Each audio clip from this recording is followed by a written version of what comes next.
Welcome to the Apostate Sisters interview series, where we hold space for former members of the Worldwide Church of God and other churches of high control.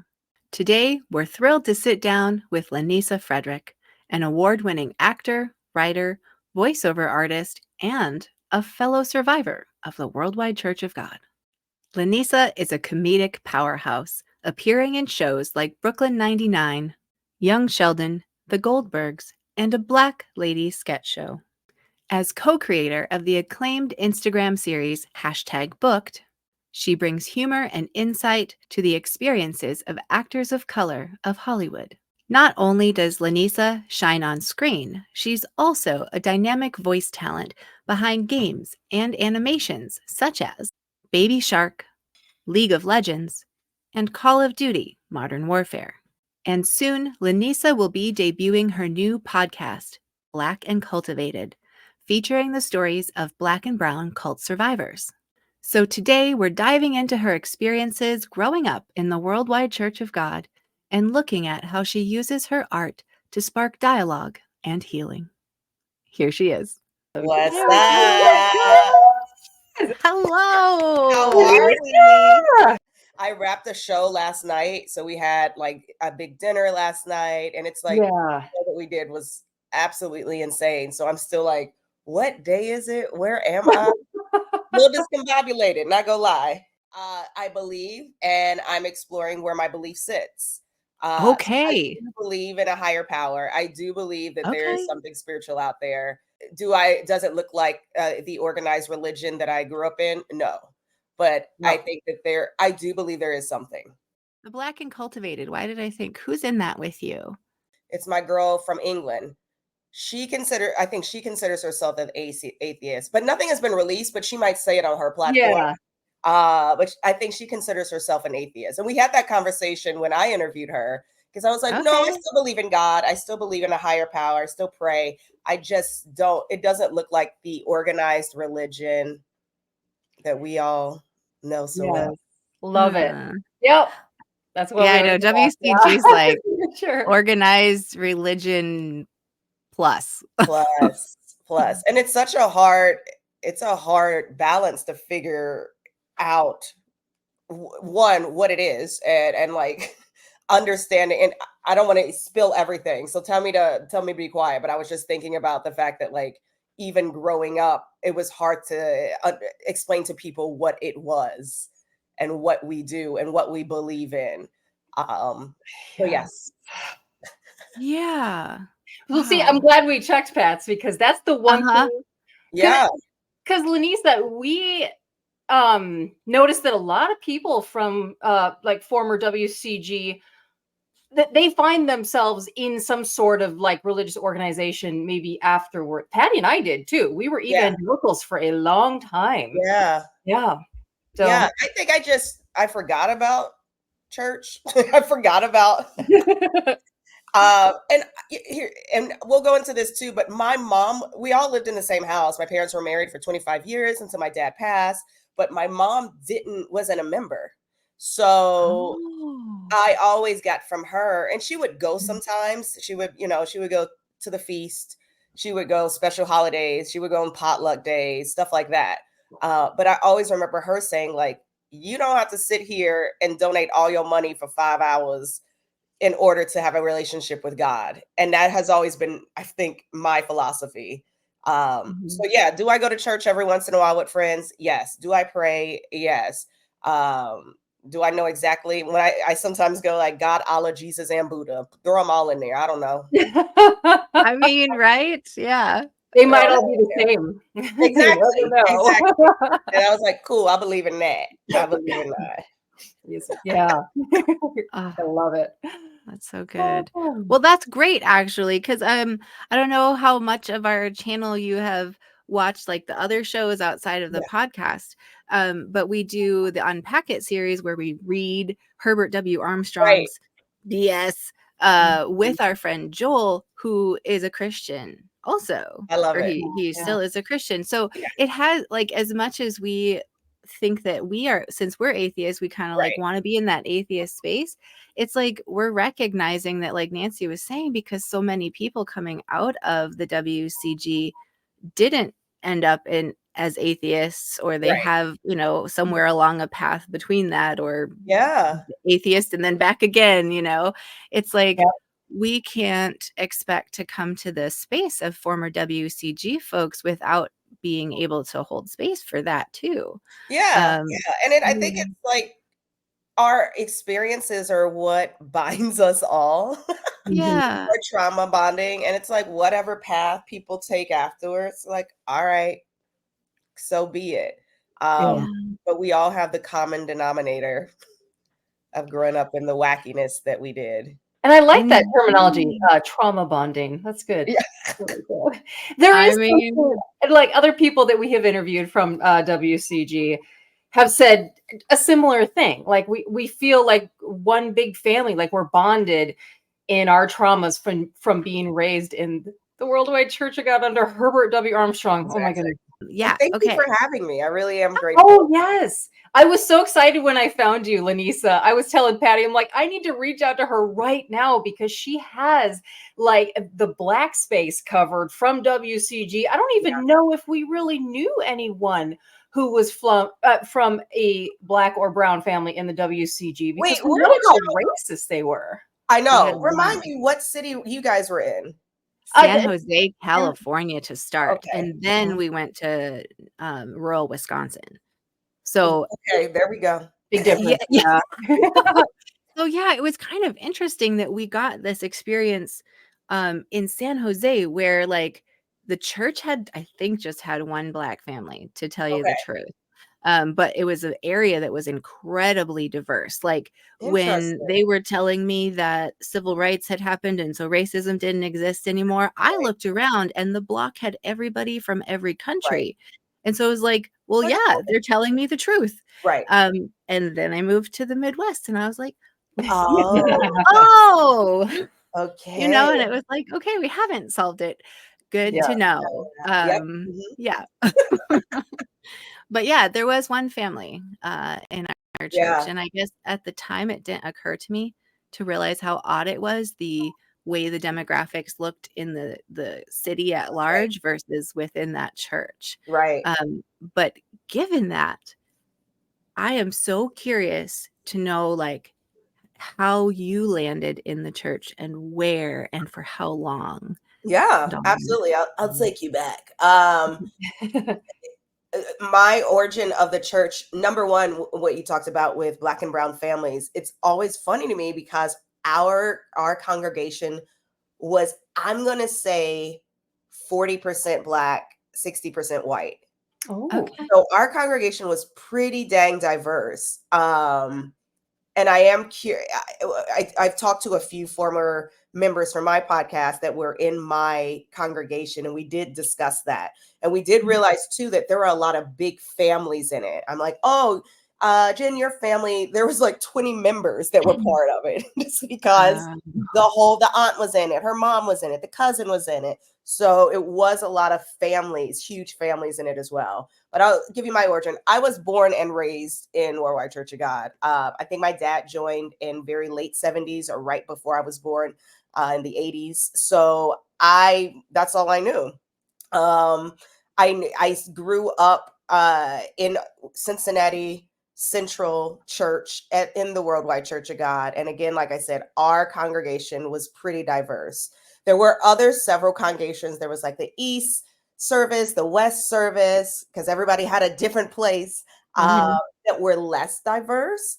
And I do always remember when I would grow up and we would go to maybe the East Church for a service instead. I always remember going like, why is this one not as diverse as the other ones?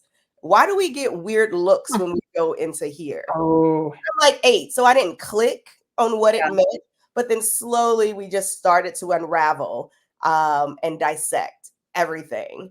My dad, excuse me if I'm skipping around, but my dad died when I was in grad school, fast forward years later. But I do remember asking him before he died, why this church? What were we thinking? Because by that time I had done some research and saw a lot of Herbert W. Armstrong's philosophies, especially with interracial dating and racism and gay conversion and stuff like that blew my mind. I was like, damn, what were you thinking? And I remember, like, number one, he said, there's no rule book in terms of parenting. And I was trying to just provide a sound moral place. And given at that time, we did not have the Googles. So there were no like Googling, hey, is this dude Herbert W. Armstrong cray cray? There was none of that. So when you join in, it does seem like a decent, morally, kind of fringe, but fine. My dad had grown up with a Baptist father, Baptist minister as a father. He was surrounded by religion. So yeah, it was a little quirky, but surface wise, it seemed fine.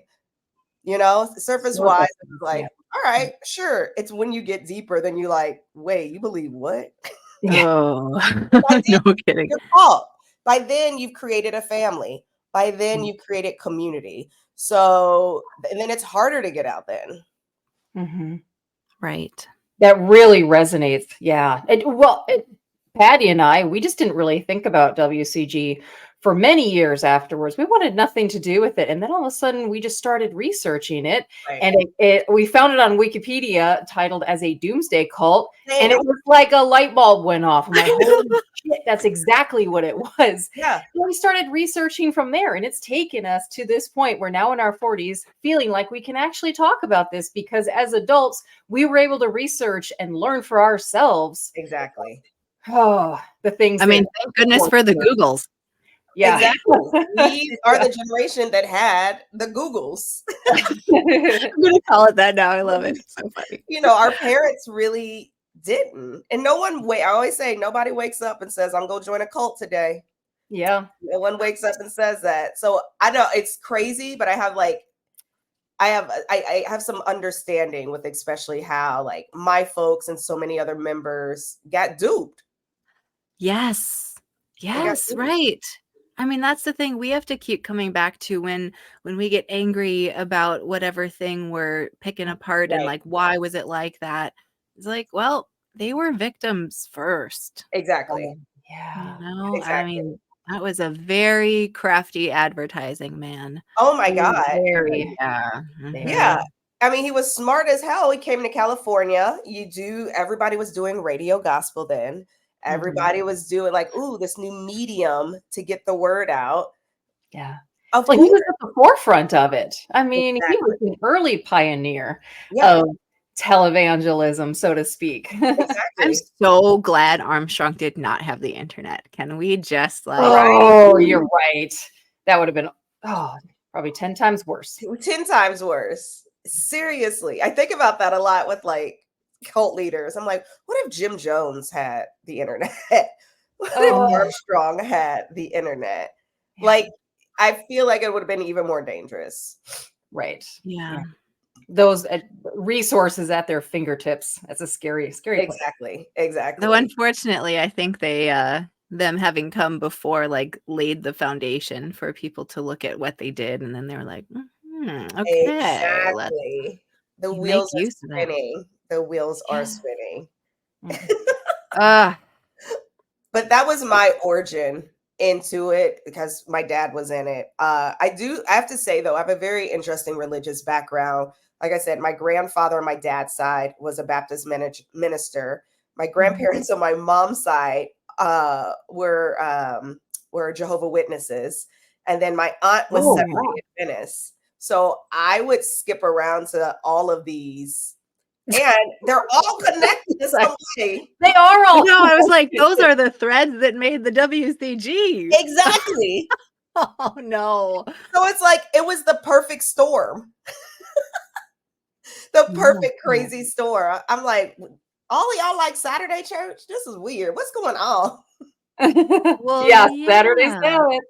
Well, so how, if you were born there? Yeah.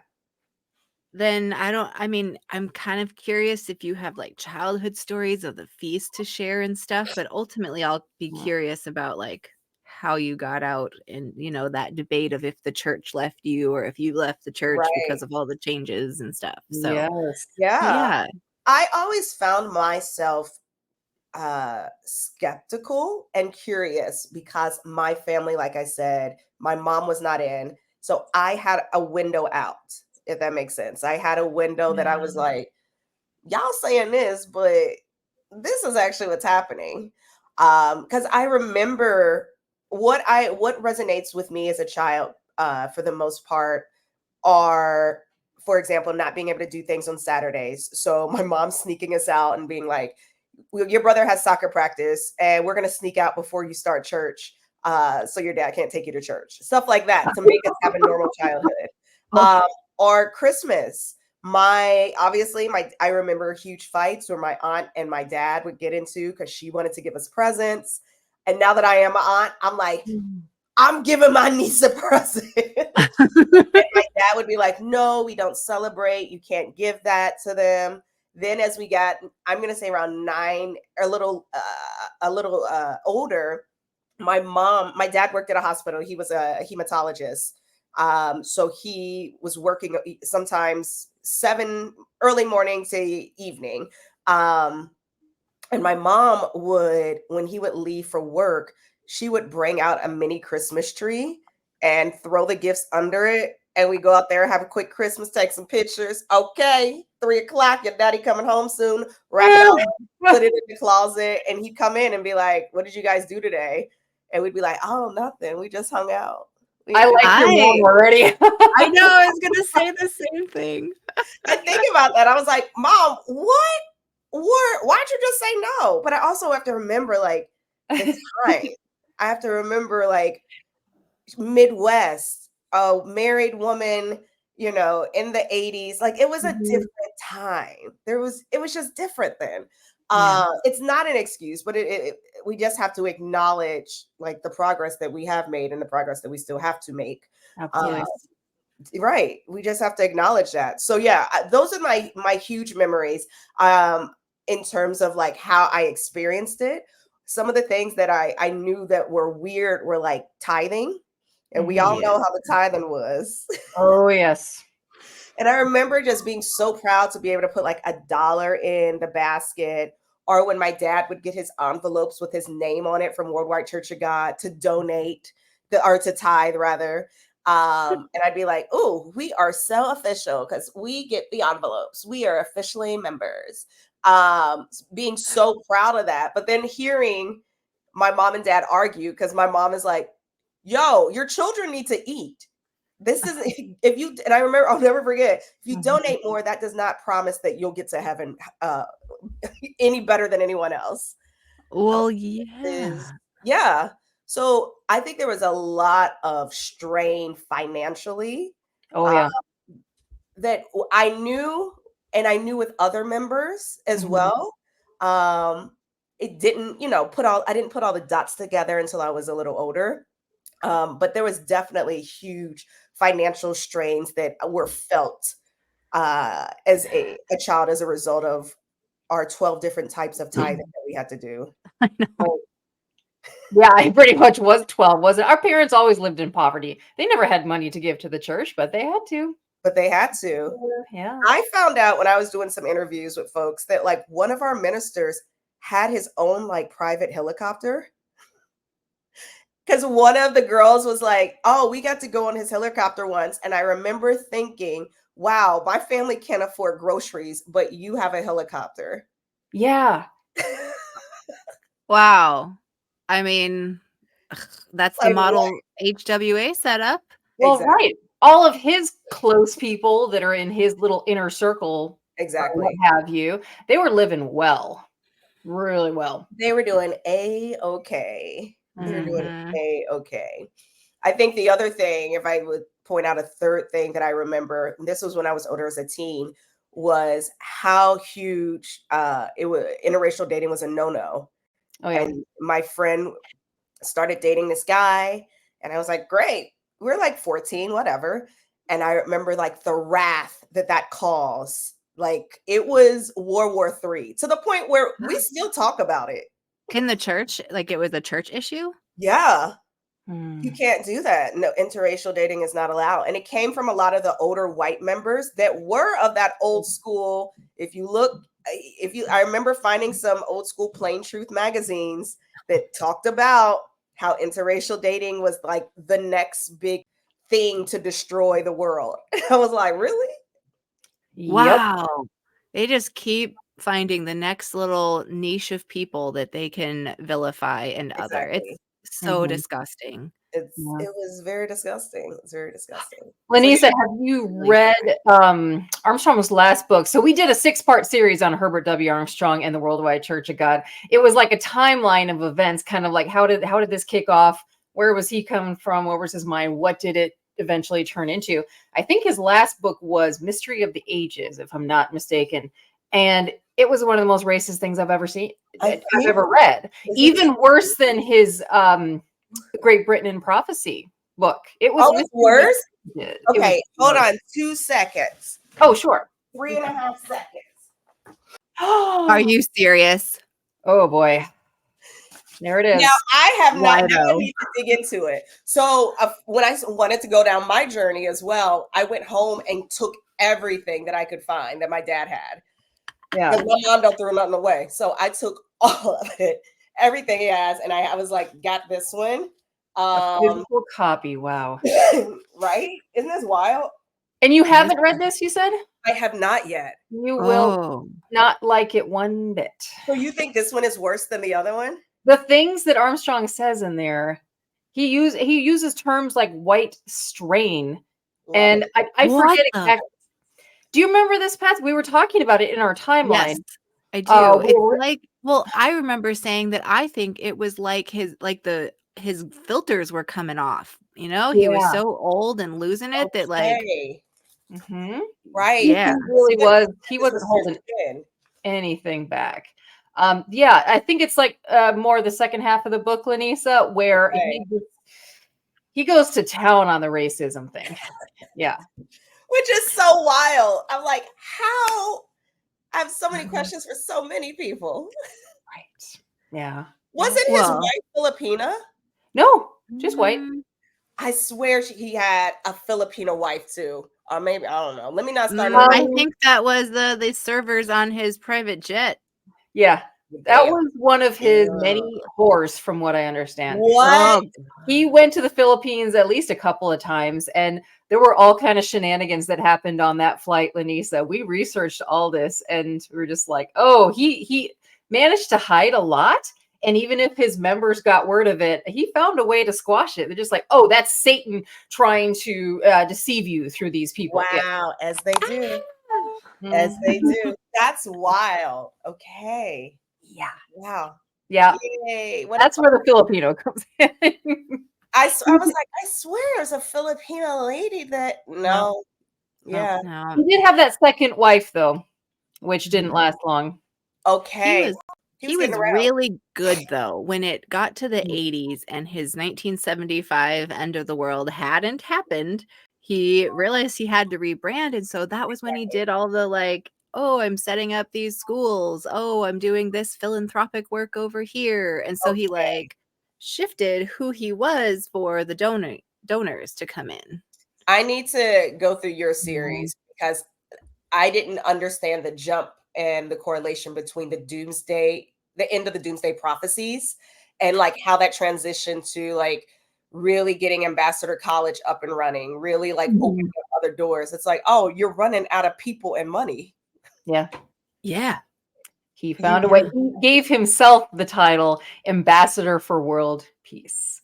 And literally bribed people, LaNisa, to get audiences with people like the Prime Minister, Margaret Thatcher. You know, that's because he donated hundreds of thousands of dollars that was donated in tithe money from his members who all lived in poverty so that he could get meetings with world leaders and get more money coming in and get his Plain Truth magazine in these countries. And it was just disgusting. It was the images too that got me. When I think back growing up, seeing him and being like in awe of this guy talking to Margaret Thatcher, talking to like important people that we were told were important. We're like, that's my minister. That's Yeah. fine. So Well, of yeah. course we're suckered in. We're like, Yeah. that's how you do it. And that was He his knew. goal. Yeah. Right. Like our father took pride in the fact that Herbert W. Armstrong rode around in a Rolls Royce in England. I'm like, Absolutely. yeah, that's on the backs of all your money. Oh, yeah, You kidding me? absolutely. Oh, Oh, yeah. it's so sick. Yeah, you'll like that timeline series of ours. I think it's 6 episodes where we discuss it, and the first one is definitely the most watched, and the most hate that we get from people. Yeah. Oh, Can we just sit and stew for a minute in our annoyance and anger at Armstrong and just be annoyed that he was that manipulative? Like just for a minute, just make all so our angry gross. faces about it. Why? Ugh. There. That'll be Okay, good. well, I think we got our images for the thumbnail. Thank you. We did it. I was wanting to come back to it's Ohio, right? You said Cincinnati. Correct. Okay. Now, I can't help but notice that currently one of the loudest voices in the WCG offshoots is the Restored Church of God, which is based in Wadsworth, Ohio, run by David C. Pack. Yep. Yeah, and Okay. I was following, doing a little reconnaissance work. I was following on YouTube some of their stuff that they put out, the Restored Church, and it's like a carbon copy that got twisted of the worldwide. It's so bizarre. It's like instead of the world tomorrow, it's like tomorrow's world or something like that is the show they made. I mean, Yes. Really it's bad. like you stepped into the Twilight Zone, really, right? Or like an Yeah. alternate universe or something. But what I notice is that so many of the productions they put on from their Ohio location, it seems to be a very high percentage of Black people that are in attendance. And so I'm Really? wondering, like, how much of the area you were in, if those folks traveled over and like stuck with the Restored Church when it split off. I don't know because I feel like my dad, when it crumbled, went to Grace Communion. Oh, 'Cause that's the that's new name of Worldwide, right? They renamed right? it that in like But the doctrine changes were 2009. yeah. Okay. Wait, what's the other one? There's another one called isn't there another one like United, United? United Church of God, I think is the biggest Yes. one. And Yeah. they're like a snapshot of WCG around the time One of that those. Armstrong died. Yeah. Well, Philadelphia is probably the worst because they also have a college that looks exactly like Ambassador College, like exactly. Like some people get them mixed up, the two of Even them. the building. They made the same building, LaNisa. Are They you they serious? built. Yes. Horrible. It's so Watch funny. So Watch our funny. series. We cover all that. We're just like, this is ridiculous. Okay. This is so stupid. And he's I'm kind of like, you know what? Let me pause and watch everything and then come back because I had no idea. Had no idea. I remember my dad would go to one and it was like the offshoot that believed in the newer version of Worldwide Church of God. And I was still like, I'm still not going there. This is still ridiculous. Grace And Communion then was that one. other, maybe that was Grace. Maybe that was Grace Communion. And I don't remember. I wasn't going by then. Maybe I'll go into my end of it. Honestly, I remember when I got to high school, I was like, hey, this feat, because I went to high school, I had to test to get in. It was pretty rigorous. It was, we were taking AP classes and I really wanted to focus on that, which also in itself is interesting. Someone brought up the point, like, do you think you, became an entertainer because you saw so much false shit in church? And so you're like, oh, I know how to act. And I was like, never thought of it like that, but thank you. That's and 2, hilarious. It kind of tracks. 2, you studied really hard. Was that your escape? That you were like, fine, I'll focus on education because it's my escape and it's my way out. And I was like, I never correlated that, but that could be the case. But I remember telling my dad around that time when I started getting into high school, I was in marching band and all this stuff. I'm like, I can't do the feast. I am not leaving for 2 weeks to go somewhere in order to have church every day when I have all this homework. I'm missing all these classes. I want to go to college. And luckily my mom was in agreement. So it was kind of like we would maybe stay more local, or, it wasn't as much of a commitment. And then I will say, like, by time I left home for college, because I was like, I know I'm getting out. I was like, I'm not going back.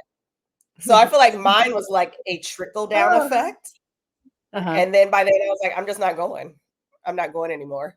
It wasn't even dramatic. I was just literally like, we're done. Yeah.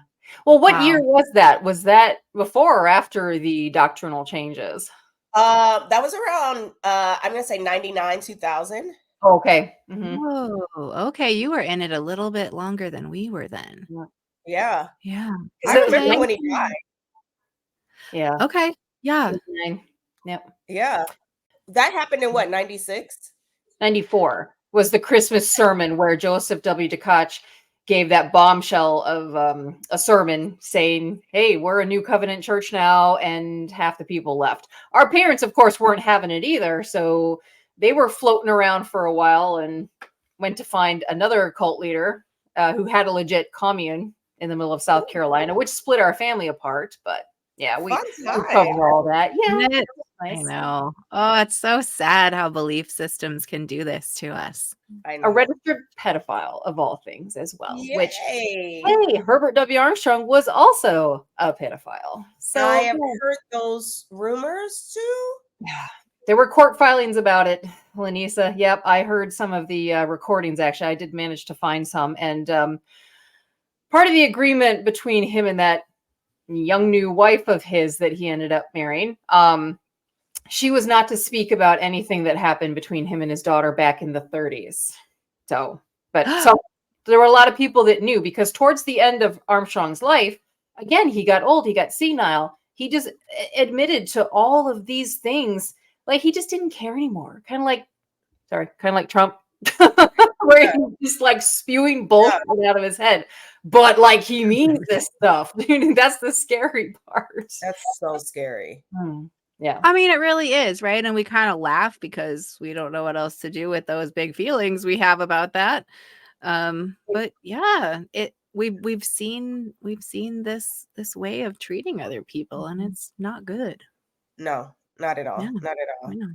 Yeah, I think that and I don't know how your folks are, but I do get curious, like with, this is why I wanted to start interviewing a lot of folks that were in it. I do get curious, like, where is their mindset? Like my friend's parents, she was like, they were destroyed after that. And I get it, because her mom had grown up in it, had prepared for doomsday, and what was it, 72, 77, whatever it was, had prepared for that. She went to a master to college. Like Oh, that was her world. So like afterwards they were just utterly destroyed. Yeah. Well, it messes with your mind so much when all of a sudden you gain clarity and you're like, everything I was taught to believe. Absolutely. Like I call it my Terminator 2 moment. Like, everything I was taught to believe was bullshit. It's devastating on people. There were a lot of suicides because of families split apart, including ours. It just, marriages broke apart, and not just in the church, but when it split apart and changed the doctrine, that was almost as bad. Yeah, absolutely. And there was no accountability. Did you guys listen to Koch's what was the Chosen Church, the other podcast that she had him on? It was like the last episode, and I actually found it a little cathartic. The Unchosen Church, I definitely know of that podcast. Yeah. So when you say cathartic, can you explain kind of what that was like, the experience of hearing him again? First of all, it was surreal to hear Koch again, because yes, Herbert Armstrong was always a figure in our lives. But Koch was clearly, obviously, like the next figure in our lives. So there was this aura of who he was. So hearing what I said earlier about accountability and people not taking it, hearing what he said about the church, hearing what he said about his decisions within it, there felt like a sense of accountability and a sense of, I acknowledge that I was wrong and I did screw up people's lives, that I hadn't heard from any elder in the church. No. And I'm sure you haven't either. I haven't heard from anybody being like, yeah, we messed up huge.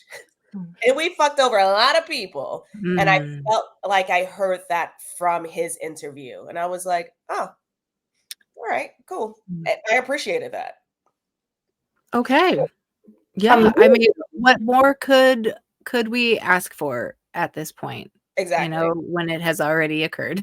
Exactly. Just some sense of accountability. Yeah. Well, I appreciate that he did that. Yeah, I definitely have to go listen to that. It would be amazing to hear him. I mean, I assume you've seen the documentary Called to Be Free as well. I don't know if I've seen that one. That came out in the, when was it? Early 2000s, I want to say. But they did this short documentary. Of course, Joseph W. DeKoch was at the forefront of that, where a lot of the church elders who went along with the changes, Grace Communion, because they kept the name for a while worldwide, and then they changed to Grace Communion. But they were just talking about how everything just kind of started to crumble after Armstrong died. And then they all started to see, well, this is not actually what the scriptures say. So they came together, and that's when they're like, okay, we need to change this because it's wrong. And we've been believing it for this whole time. So yeah, they really took a gamble there, knowing that their church would fall apart. And that a lot of people would be angry. And there were. Oh, yeah. I mean, that is absolutely the piece that I don't know that I've given enough thought to. I mean, I was 16, 17 well, 14 at that 94 speech, the big changes, the big drop of that. But, within 16, 17 years old is where I was just more interested in doing my own thing because I was a teenager. I was in public school. And so I could focus on that and my grades, just like you, and that gave me enough validation that I didn't feel like I needed to know that I was in God's kingdom or whatever anymore. Exactly. Yeah. I mean, so if one thing I would say was my parents' fatal flaw in the indoctrination of me, it was thinking that public school was where they should put me, I mean, because it was like, oh, now I know that there are things outside of that. And holy moly, if they had homeschooled me and I never saw that, can you I imagine? just shudder. And homeschooling was kind of big for some years of the church, it sounds like. Yeah, I didn't really experience a lot of folks around us that went to homeschool. Ironically, we were laughing that a lot of us ended up going all to the same public school. So there was like understanding in numbers because we had, I'm like, oh, she goes to church with me. I'll see her Saturday. She goes to church. I'll see, so we all were there. But I do remember certain things that felt very, going back to childhood stuff too, that felt very isolating. Like, I don't know about you guys, but we would get pulled out of Halloween parties. And, this is back in the day too, where the schools didn't really know. They ain't really focus on like the well-being of the kids. So we would get pulled out, but have to sit like next to the party. So we're literally just being like, but they right there. They're right there. Really? Oh, we got taken home. Yeah. Oh, no. We didn't get to go home. Our parents didn't pick us up. I remember there was another kid. We grew up together, same grade, same age, and we would just be pulled out of the party. If we didn't get sent to the outside of the room, we just sent to the corner of the room and watch everybody else party. What a mind fuck. Okay, what about Valentine's? Because for us, it was, we couldn't have actual Valentines. We couldn't purchase things that had red hearts and said Valentine's. But if we made our own cards, we could hand them out. And then and at that point, we were allowed to receive them so we could eat the candy.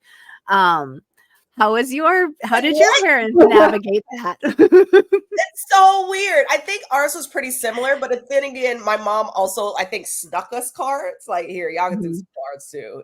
But it's funny you say that. The script that I've written about a little girl experiencing a doomsday cult is based around the fact that she wants to go to a Valentine's Day dance. Because I remember dances for us, similarly, it was like we couldn't have a Halloween party dance.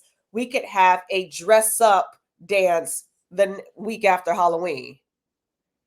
What? Not the same. I got you. Just on that one day. Like, oh, October 31st, that's the Devil's Day. But next week, I actually have a picture I'll share of us all in costume.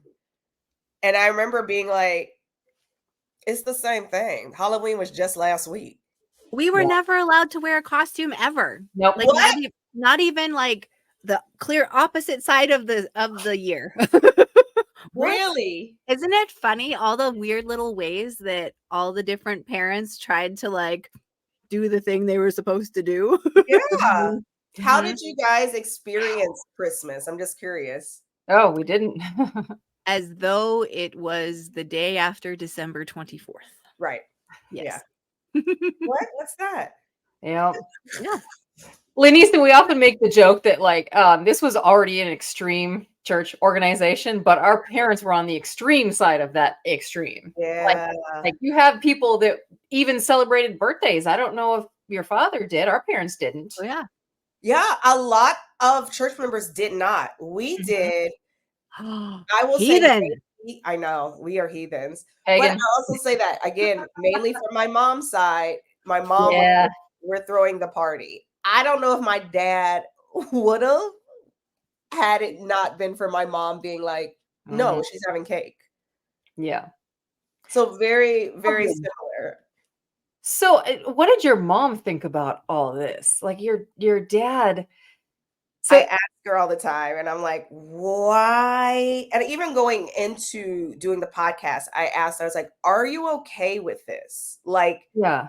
I am spilling some stuff about the fam. Like I am sharing things.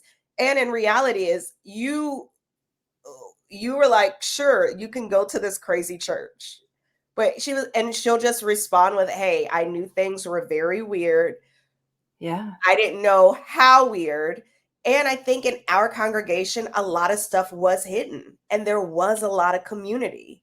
You know, my dad would pick up church members and take them places. We had this sense of like making sure that everybody was taken care of. So I think we got to see a surface level of it that there were things obviously harmful, but a surface level of things that made it okay. Yeah. I actually really appreciate you having mentioned community and, you know, the things that make it okay. Because for Nancy and I, for sure, it's been really easy to be more on the angry side. And maybe that's just a phase in the process of unpacking it all. Yeah.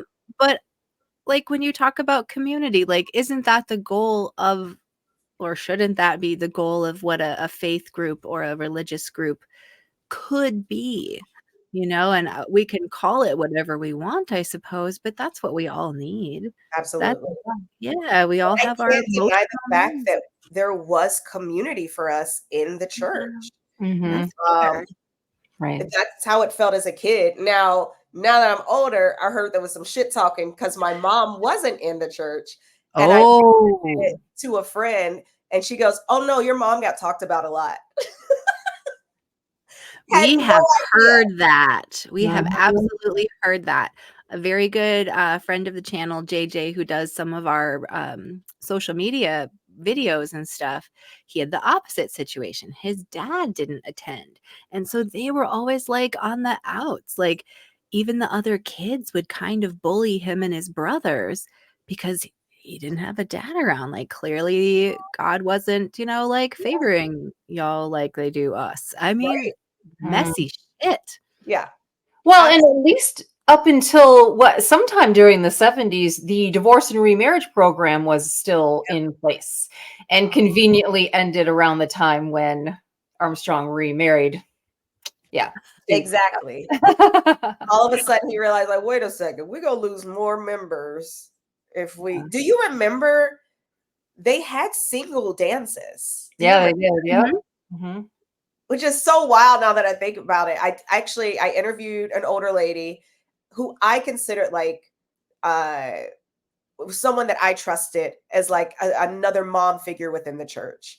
Because I asked her, I was like, why did you, why'd y'all say yes to this? What was going on? And again, she said, look, the pamphlets we got in the beginning, nothing had all the crazy stuff in it. There was no Google. And I was like, I got it. But I remember she told me a story about going to a single dance because at the time she was single. Her kids were my best friends.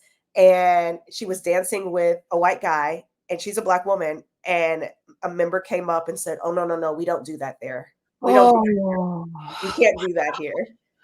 Keep in mind, this had to have been like the 90s by this point because her kids are the same age. But I remember because I was like, oh, all the single people are going to the single dance. That's cute. And she told me this story that honestly hurt me years later because I'm like, damn, you were really just trying to have fun and go to a dance. And that happened. Yep. So they fucking segregated the dance even though they didn't. Yeah. It's so weird. I mean, I'm not really surprised. I know. Right. Yeah, I'm not really surprised. LaNisa, I'm married to a man from India. Our brother was married to a Black woman. You can imagine how our parents reacted to both of those. Wow. Patty was the good daughter marrying a white Christian man at the time, evangelical. And then we got worse from there. Right. Like, you guys failed. Sorry. I guess. I know. We could not stop the apostasy. Did they bring up Herbert, philosophies but it's still embedded? Our parents like the silent treatment. And so my mother just kind of purses her lips and like, she's upset about something, but we're grown adults now, and they didn't like when I started dating him. In fact, she started talking about ISIS for some weird reason, and that I needed to be careful and watch my back and things like that. Not in those so many words, but it's so bad. It's so bad. It's really bad, and I've connected and loved him more than anyone, and he was raised Hindu. He's not Hindu now, but I mean, it just. I've always been attracted to ISIS.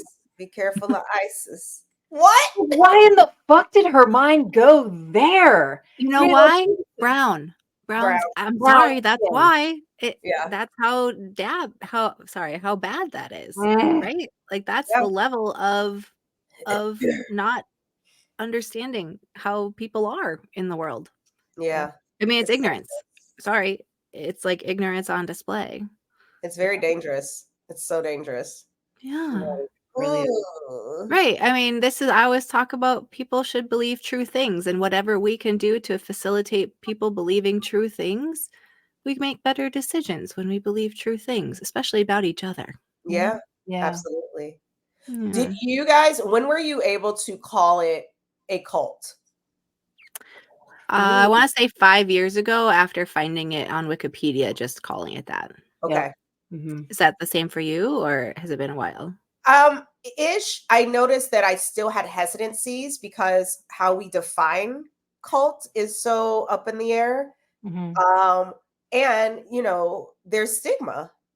There's stigma around being saying I was raised in a cult. Because that's the reality of it. We were raised in a cult. But no doubt. Stigma behind it, and then people have questions, and it's a lot. Yeah. I also think from the perspective of a Black person, it is something that is hugely stigmatized.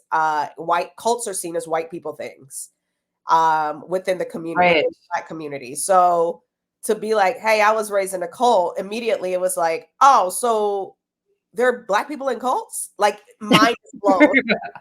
That's so interesting. I don't think I don't know that I thought of it as a white person thing. Well, if you think about too, when you think about in general how the media portrays people in cults, it's usually a white perspective. You're right. Yeah. Rarely do we see people of color represented in cult. Like when I think about when all the cult docs came out that everybody was loving, like the Nexium one and all that stuff. Like you see it from a white perspective, and no one ever talks. You're like, all right, see, white people shit. So there's a lack of conversation around people of color within, and I'm like, nah, we there too. And that's why, LaNisa, I was so surprised when I came across your podcast, Black and Cultivated. Yeah. Because you interview people of color that were within the Worldwide Church of God. And the first thing that ran through my mind, aside from like, that's fucking awesome, is how do you have enough people to interview? Because again, there was one Black family when we were growing up, and that was California. Yeah. In the 80s. And so I was just really surprised by that. This is amazing what you're doing and finding people to tell their story. We're out here. Now, the podcast is branching in terms of just people of color that have been in cults, period. And I wanted to purposefully not have everybody Worldwide Church of God. Because honestly, I could have done the full first season with just Black people in Worldwide Church of God. Because when I announced it, everybody was like, I'm ready to talk. I'm ready to talk. And I'm like, oh.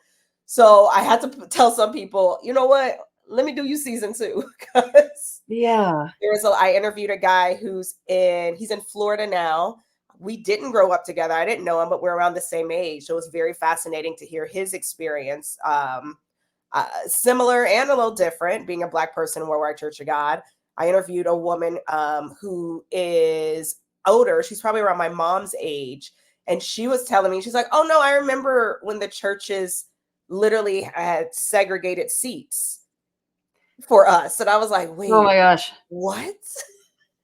What are you saying? In Florida, She was at that time, I think, in Texas, if I'm not mistaken. Wow. She was in Texas. I was like, what are you saying to me? Either of those surprise. Right. So we're out here. It is not something that is often, I feel, talked about, which is why I'm excited to dig deep into it. Because, yeah, it's complex. And the road to healing, I feel, is discussion. Yeah. And having a new community where people actually, support Exactly. Exactly. Because like we said in the beginning, how do you explain what you were in? Only we get it. I grew up, I don't know about you guys, I grew up telling people I was Jewish because I didn't understand what we were. Yes. I think maybe we did that from time to time too, Pat, right? That or Seventh-day Adventist, just because no one else knew what the fuck Worldwide Church of God was, but they knew about those. Exactly. I used it to try to explain it. To be like, yeah, you know, all the Jewish stuff and like the Sabbath and stuff. We do those things, but we're not Jewish. I don't know. Figure it out. I just know I can't. Well, the not eating pork was a big one. Huge. That one definitely set us apart and made things different, moving into the real world a little bit. So you've been working on a new project, your Black and Cultivated podcast, which you were talking about a little bit. But I'm kind of curious, like, you are also an actor and you do voiceover work and all kinds of amazing things, writing too.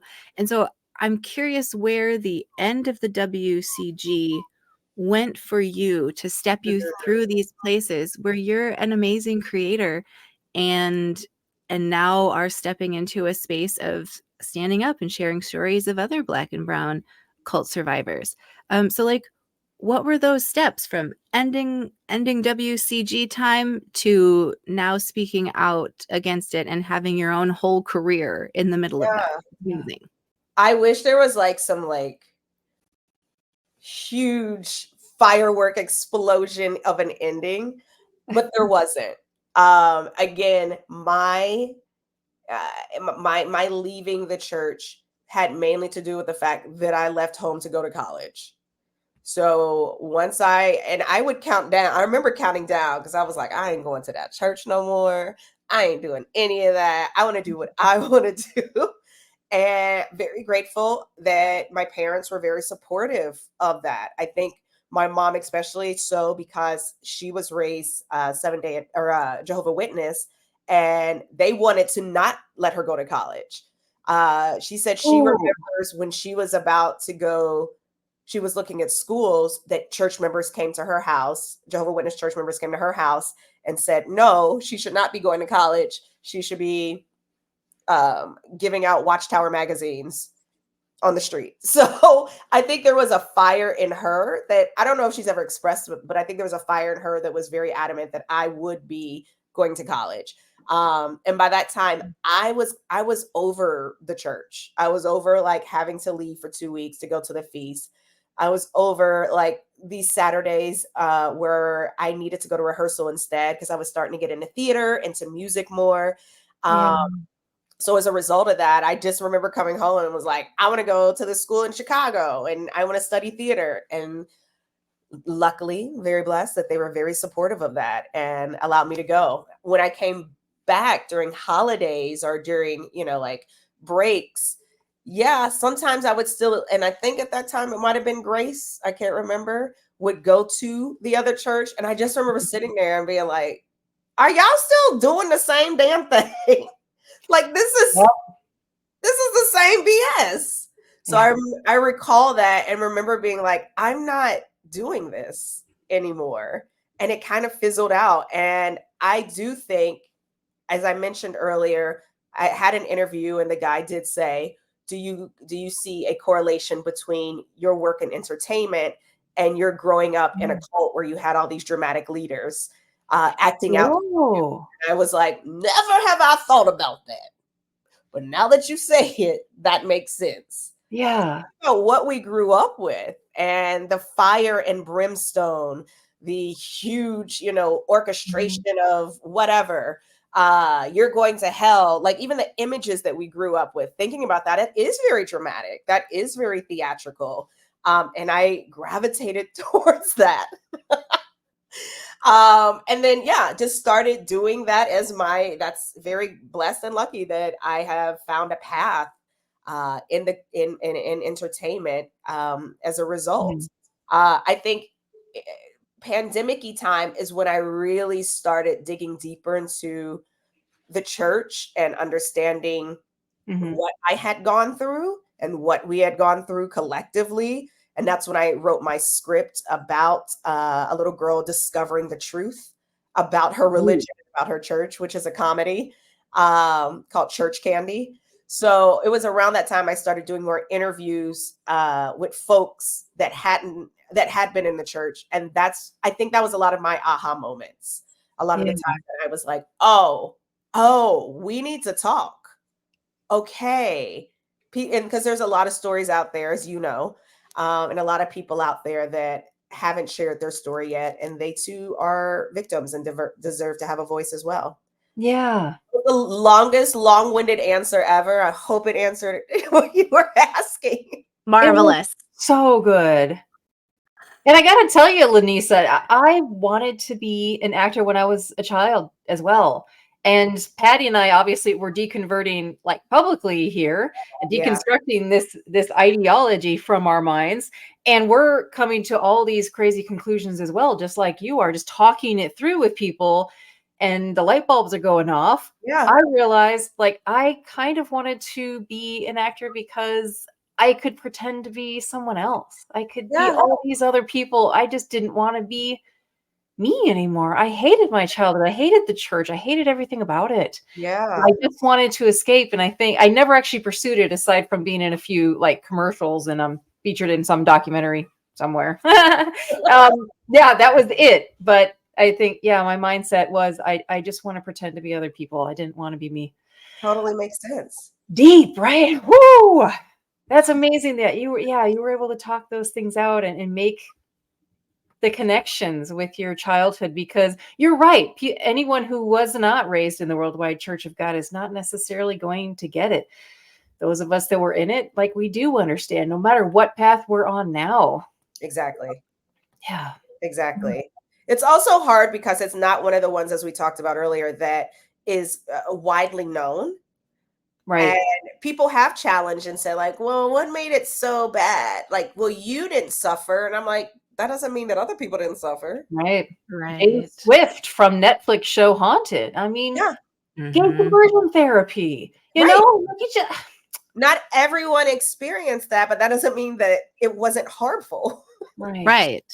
Well, even just the baseline ideology to make people think that that is everything that must be done to have a hope of of existing beyond this life or whatever. I mean, and to just make, I don't know, the guilt and the shame that was layered onto Oh, people guilt as and a shame is result huge. of it. It I was mean, that horrible. has long-lasting effects on who we are as people, you know, and I think you were really lucky, LaNisa, to have Yeah. your mom as a voice of rationality Yeah. in the middle of that, you know, because we say this a lot, but it's like, as a kid, they could tell you that everything that was blue, that is actually orange, and you wouldn't know the difference. You would just call it that until Yeah, someone told you different. So absolutely.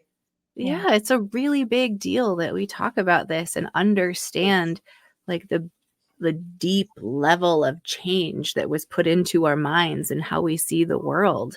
At an early age. Right. I mean, from Right. the beginning, From the beginning. literally.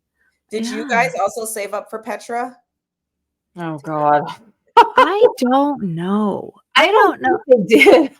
I think our parents fully thought that it was going to be a Jesus thing doing the like whisking us away to Petra. I never got the sense Okay. that there was like a, oh, we're going to get the call and then book our plane ticket. I never thought of it that way. Is that how Interesting. you all That's planned how for it? my brain thought. So I was Oh. very confused. I mean, I was a kid. So I was just Right. like, are we on Delta? What do we do? Yeah, And I I just guess assumed it was magical. I don't know. Okay. Yeah. Mhm. I Oh, had forgotten about Petra actually until we had researched it too. But just to clarify for our viewers too, because we have a lot of content creators that we collab with and people that watch us in the atheist space. Yeah, Petra was the place of safety for God's chosen people, meaning all of us. Yeah. Yes, or at least the people that stuck with it. Yeah, Petra Jordan of all places. yeah. Armstrong picked. I had a lot of questions. How are we getting there? What do we take? If it's only 144,000, then who gets left? There are a lot of questions I had. Mm-hmm. Nothing was Yeah. answered. No, as Started in to not as add up. in fairy tales, they usually aren't. It's funny how that works. Yeah. Very true. Yeah. I mean, that is just a wild thought. Like, sit for a second and think about it. Like, if we actually thought that now. Right. Right. I think one of the tithes was supposed to be, was it supposed to be like saved? Because their first tithe was like for the ministers. Is that right? Yeah, that was like the Yeah. standard 10% to the Standard church. 10%. Yeah. But then there was like one that was supposed to be for the feast. So I Yep. think that was the second. And then maybe the third was like for widows, if I'm not mistaken. I think so. It's to help people in the church. I mean, Which question mark, no question one mark, ever question got. mark. Yep. No. That's right. I mean, but they Oh, could give it to one or two people and then, you know, bring them up on stage or tell their story. And then it sounds like they're doing that all the damn time, but they just did it once. Yeah, Mhm. exactly. oh, Yay, LaNisa marketing. Armstrong. Yeah, Marketing was smart. They did well there. They were like, y'all. I know, right? really smart. Armstrong found a way to get people to, like widows, to sign over their houses and any other property they had to the church so that when they died, all their kids would not inherit it. Jesus Christ. Yep. Isn't progress wonderful, everyone? Yay, progress. I mean, What? David C. Pack of Restored Church does the exact same thing now, too. He keeps setting the end date. And he said, if you're sitting on funds, if you're sitting on properties, you're going to have, I forget how he worded it, but basically you're going to have good, bad luck for a while, you know, for years. Things are not going to be good for you because you don't have the faith. You So know? is he in the realm of apocalyptic doomsday? We're about Oh, to die. Okay. oh yeah. He's He keeps Armstrong setting new dates incarnate. like every few days. It's really like it's it makes my head explode. It makes my head explode with anger. It makes my head explode with absolute disbelief of how people can listen to him give 50 different end of the world dates in a given year and still be Yeah. like, yeah, okay, I guess he found a new thing in the Bible. God gave him new insight. Like, what the actual fuck, y'all? Yeah. Really? Really? Really? Yeah. What? That's heartbreaking. I mean, it is like I want to laugh because I don't know what to do with it. But you're right. Yeah. It's like Yeah. we should be so sad and like kind of disappointed with ourselves Yeah. that exists still. Yeah. You know? Yeah. Ugh. Yeah. Now I got to research him. I'm like, this dude sounds wild. Good. You can help us take him down. Oh, let's go. Oh. That's our goal. Well, he is the one that our mother was indoctrinated by for up until just a couple years ago. She finally got out because after the church split apart in 94, where were all the splinter churches? You know, they hadn't really come out yet. Right. The doctrine was starting to change. People knew it, and these the upper echelons of Armstrongism, they all went and started their own churches, but there wasn't many options for people who wanted to stay with the original doctrine, and so Right. they went off in different places.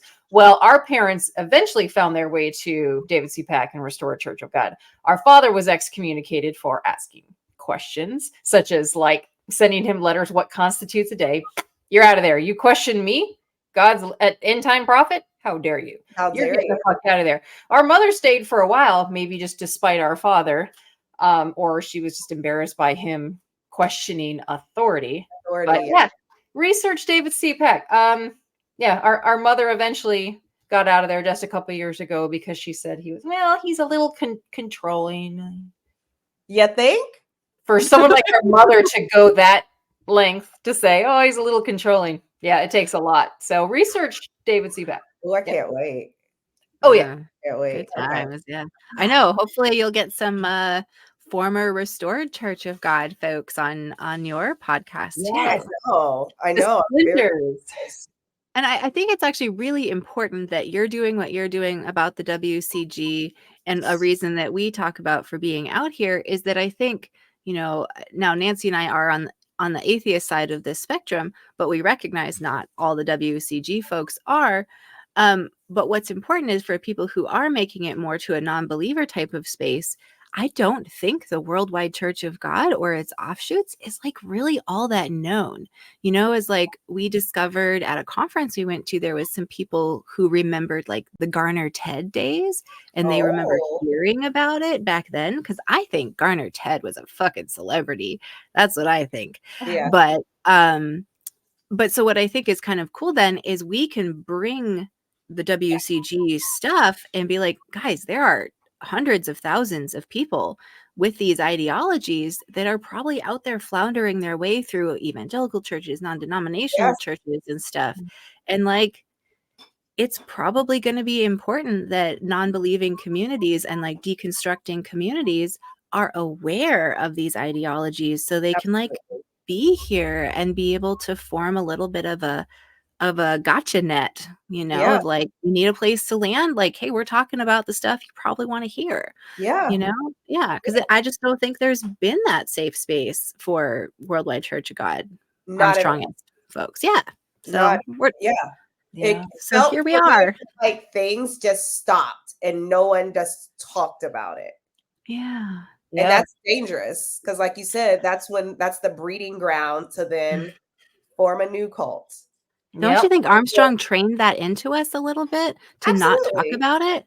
I mean, I feel like it was very intentional and it proved to work because, yeah, it was like just, except everybody was dealing with their shit still. But still don't is, talk about it. I did, and I'm glad that you actually said that because honestly, I accounted a lot of it to Midwest. Because, you know, in the Midwest, you don't talk about your business. You keep your business inside. This is what you don't share with other people. But you're right. A lot of it is the fact that once it was, I think a lot of it came, a lot of it came from embarrassment as well. Yes. People were so embarrassed. So then you hide away and you don't talk about it. And then again, it's a breeding ground for new cults. Mm-hmm. Just as dangerous. Right. There's a lot out there that are very similar. Yep. And really, really dangerous because not only are they going to be able to use what they learned from Herbert W. Armstrong and latch on to the people who already had that indoctrination, then they have that opportunity to take that incredibly fertile ground and take it to the next yucky level. Are you familiar with oh my god, I'm blanking on his name. I told y'all I was semi hungover and tired. You're doing great. Oh my God.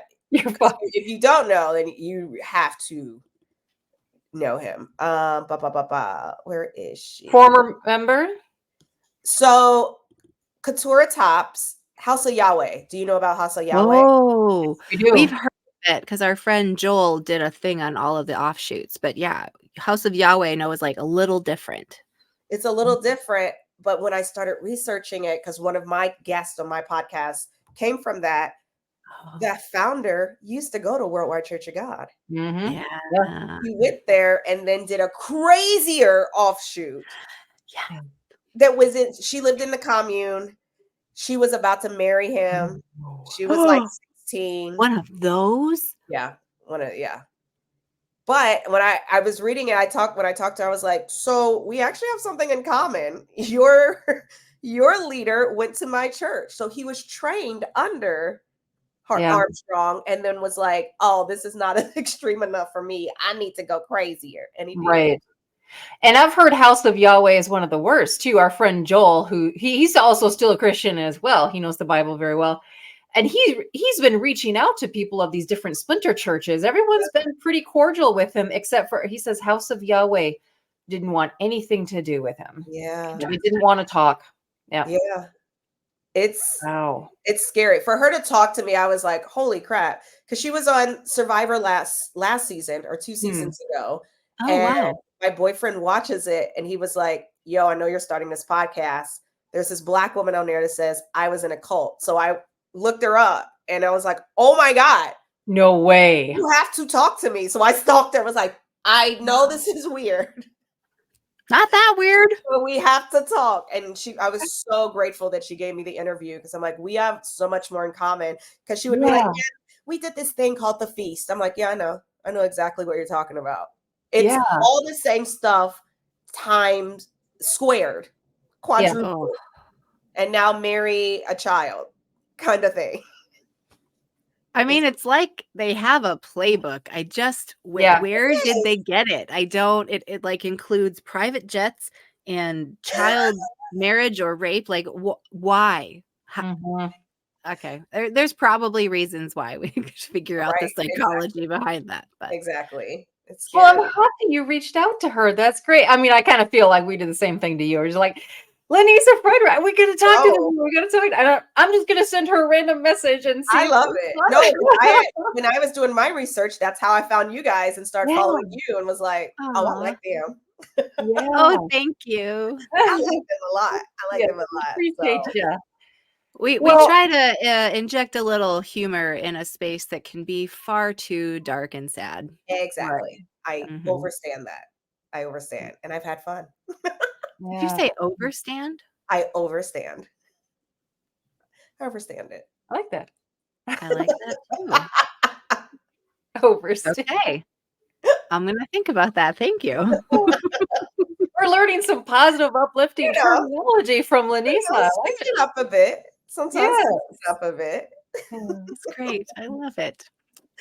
Like saying to live for instead of to die for. Yeah, why wouldn't we say that? Exactly. Yeah. Great point.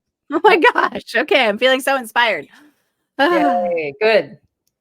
Well, so I want to make sure, LaNisa, that you can tell our listeners about all the really cool projects that you have going on in the world, whether they're your personal things or whether they apply to this cult survivor space. Yeah, thank you. So first, I always just tell people, come and follow me, usually on Instagram at LaNisa Frederick. That's where you can find out, honestly, a lot of stuff about what I'm doing and what's going on. I did mention earlier, I just wrapped a really big show that I can't announce yet, but please be on the lookout. I'm very excited about that. And coming this upcoming year, 2025, end of January, we are releasing Black and Cultivated. And Black and Cultivated is a podcast where I do talk to Black and Brown survivors of cults, to get the word out there, to get our voices out there, to make it a community a little less, a little more known for people, because it's stuff that we don't talk about it. a little less scary, more of a community. And that comes out in 2025, end of January. So I'm excited about that. Black and Cultivated. If you go to my Instagram at LaNisa Frederick, that's where you can find out more about that too. Those are the And I will be putting all of her links in the description. Yes, and I will share them all. Those are the big things that's going on. And yeah. Yes. And living life. Good. Yay, living it free. Life free. Seriously. Yes. And without the threat of Armageddon, at least not in the way we once thought of it. Exactly. Exactly. Without figuring out, like, how am I getting to Petra? What? Is it first class? How are we going there? Better be first class if we're elect, for fuck's sake. Exactly. Right? But like, how does a plane have all first class seats? And how many planes are? I had so many questions about Petra. Yeah. Didn't get We're it. talking about God here. Understandable. Come on. Right. Like, okay. But you know, Worldwide Church God did not like questions. So Oh God, no. we didn't expect them to get answered. Oh did we? no. Oh no. I remember people getting kicked out for challenging certain things. So yeah, you do not challenge. Yeah. Yeah. Cult 101. That was the philosophy. Yeah. Well, no kidding. Cult 101 indeed. My Yeah. goodness. I read something interesting that in our Unpack It series, LaNisa, we are reading The Missing Dimension in Sex. Yes, the sex book that Armstrong wrote. I think I have that one too. I haven't read it yet. And Armstrong mentions that there's only 2 prescribed sex positions according to God. Yeah. We found, obviously, you know, you got your missionary is one, but apparently someone stood up in church asking him, "Oh, what's the other position?" And Armstrong like kicked him out. Like, "You're out of here." He was furious with him. What? Again, I've come across all kinds of stories in all the forums and everything that I did researching this timeline, and that was one of the things that came up. Talk about not being able to ask questions. It's in his book. What's the other position? That's hilarious. Like, we have a good laugh about it. You can imagine the things. Yeah, we have fun in that series. Oh my God. Then you got to throw out what positions it might have been. Right. Yeah. 69. Is that safe? Is that yeah, clear. It's that one. Yeah. We figure it's probably not from behind. Okay. One more question. I gotta explore because, like I said, I've had this one sitting in my bookshelf for a while, and I have Mystery of the Ages, and I haven't explored. I love that he has a signature there too. Like, yeah, guys, I've signed my book. Like, wow, love it. But I have a few others that I haven't picked up, and when I started doing my research, I was like, let me just grab everything, and I'll put it aside later. So I can't wait to listen to you guys' stuff. If you're dissecting the books, it's like a read along. Yes. It's except we're highly inappropriate. So I love it. I'm down. Like, highly. It was a great book to start with. You're gonna hate that book, LaNisa. Yeah, I can't wait to hate it. It's absolutely disgusting. There were several paragraphs in there that I like, because some of the books I had to skim through a bit for this timeline, and I went through that one. I was like, what the hell is he talking about here? That the white strain is actually superior. He says he doesn't believe in race. He calls it a strain. Strain. A strain. Like, interesting. Like he said, the white strain was perfect of God, and then people decided to rebel against God's law and go beyond the borders and intermarry, and that's why, that's how we were. Isn't that disgusting? You know, a lot of like when I was researching British Israelism, a lot of white right-wing groups that actually utilize that. And I was like, which is why everyone's like, when I tell people, I'm like, I was kind of like in this doomsday cult that was like white supremacists. They're like, wait, what? How? But he used a lot of that British Israelism doctrine to justify his stuff, which is absolutely insane. Yep. Like, what? I'm pretty sure Henry Ford did as well. Absolutely. Yeah. With all these anti-Jew doctrines that I forget what year that was, but It would have been I around. did find some connection between Armstrong and the Dearborn Papers. So I mean, the link was not just like in the air. Like they were connected in some way. Surprise. I know. Yeah. Yeah. That time period and everything. Yeah. I love it. Well, LaNisa, have you connected with Gerald Walker yet, the author? I did not. Okay. I know the fire. The Boyhood. What was the title? Growing up in a white supremacist cult. And so I think he's a college professor now. Yeah, Gerald Walker. Yes. So I'm nerdy. I have a whole spreadsheet of like people within the organization and out of it now. Like I try to keep track of like who all has been through it, so we can talk. You two should exchange contacts a little bit. Who knows? Yeah. Who y'all might be Oh able my to God, help I'm so you. down for that. I wanted to. Are you in the Facebook group? Yeah, Herbert W. Armstrong. No, that one I just found. The other one. Oh, yeah. There's Cult Survivor 1, and then let's see. Let me find which one. I know there is a really big Armstrong one. But I think Armstroke got started because people were too Armstrong positive in some of the other groups. That's hilarious. Yeah. And so then they're like Armstroke, and they just make fun of him the whole time. This one, Cult Survivors from Worldwide Church of God and their offshoots. Yep. Oh, yes. Yeah. That's how honestly I got a lot of my connections. I was like, okay. Which is it's an interesting place because there are a lot of older folks, and when I have brought up race, a lot of folks are like, oh my God, thank you for saying this, because we were shot down to talk about race. We were told like, no, keep that's different, blah, blah, blah. I was like, really? If you go through the threads and just like type in race, you'll see like people are like, thanks for finally bringing this up, because no one wants to talk about that part. Oh, yeah. Well, I mean, the white people probably shouldn't be the ones to bring it up necessarily either. Well, they should bring it up among themselves, I guess. But yeah, like let's have the conversation, yo. Let's have the conversation. But yeah, I hadn't reached out to Gerald. I remember seeing his book. I read some of it. And then by that point, I had folks that I'd already talked to, and I was like, all right, season 2. Yeah. Yeah. We'll talk later. It goes quickly, doesn't it? Like we're trying to interview so many people. You only have so much time, and then editing and getting it out and promotion. Whoo! Yeah, you're feeling it, aren't you? A lot. I've learned a lot. I'm like, okay. Yeah. Our focus is mainly just putting a stop to religious organizations that are like high control, like cults. Yeah. It doesn't have to be cult necessarily, because there's a lot of churches out there too that control people's lives in ways like you don't even see. So it doesn't even matter if someone's a Christian, or they're spiritual, or they're an atheist or agnostic. Which is a lot of the space we also attract as well. So yeah, we're here for all of it. Just putting a stop to stop using things like religious books to control other people's lives. Yes. Exactly. Well, the control piece and the healing piece, right? On both sides of that. Like, see the control and get out. And if you're out, understand what was done to you and heal it. So you're not passing it on in your own life, right? Yeah. Yep.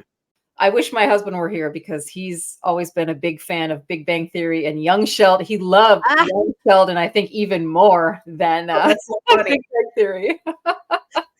That was a joy to work on. It's fun. I have to admit that caught my eye in your IMDb also, because my kids had a whole summer of being completely obsessed with those shows. I love it. Like, oh my God, that's so fun. I'm going to talk to someone who is in that show. Thank you. I appreciate you. This was good. Thank you so much, LaNisa. Oh, it was great to chat with you.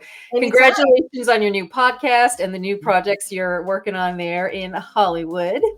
And the wrap on your latest show. Congratulations. I'm sure you're so glad to be done too. Oh my God. I can breathe.